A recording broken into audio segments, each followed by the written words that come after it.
I'm Myra Bluebond-Langner. I'm a professor, now emeritus, of palliative care for children and young people at University College London. And I have the privilege of being part of the International Advisory Board for the Center for Research Excellence in Pediatric Palliative Care.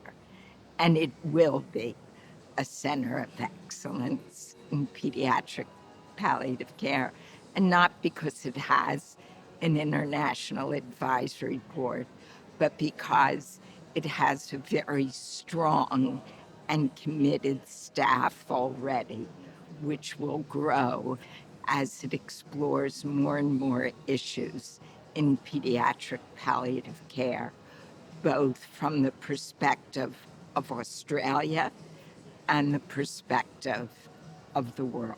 Pediatric palliative care is important to me because of its potential as a game changer.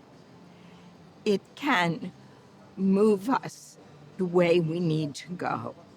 Palliative care should be, is the gold standard in medicine and in care.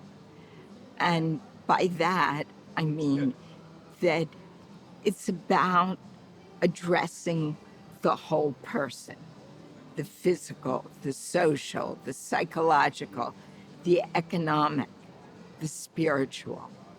And how do we bring that into practice?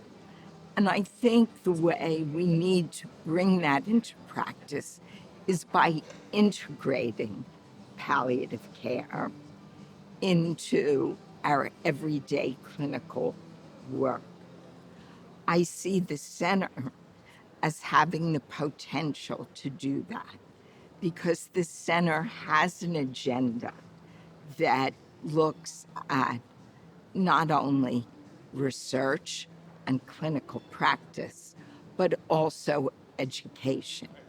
There will never be enough palliative care practitioners, but there can be a palliative care ethos. Parents want the best in disease-directed care and the best in symptom-directed care. And that can only be achieved by an integrated approach. And I think the center is set to deliver on that. They've started with a commitment that they will move from bench to bedside, that they will translate research into practice, and they're going about the work in that way. They're really going to work to move us from an eminence-based field to an evidence-based field, not just here in Australia, but also through the contribution it makes here in Australia, speak to issues in the world that are important to children and families. As they go about the process of research and practice, I'd like to think that they're going to focus on reducing suffering, that reducing suffering is the question that's at the forefront of their minds. And then we can have research questions under it. And I'd like to see those questions address what I see as many of the areas of suffering. Parents are facing the greatest tragedy of their lives. A parent is someone who nurtures, who protects, who advocates. And with the diagnosis of a life-limiting condition, a life-threatening illness, all of that is blown apart.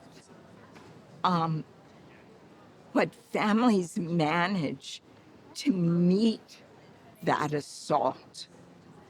And how they meet it is something we need to pay attention to.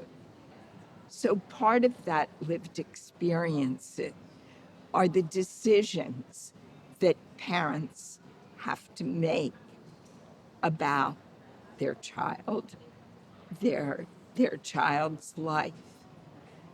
And that decision-making process is rooted in relationships.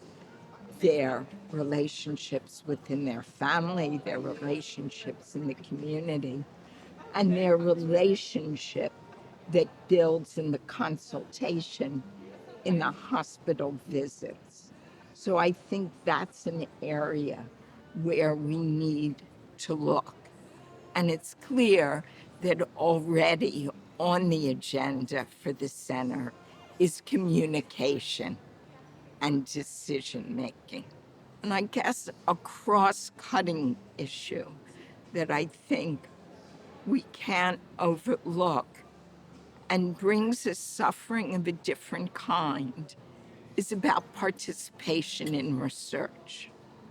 Parents and children want to participate in research. It's their legacy. And when we set up barriers to participation in the interest of protecting, who are we really protecting? So I guess that's what I want to see happen, a reduction in suffering in all of these areas.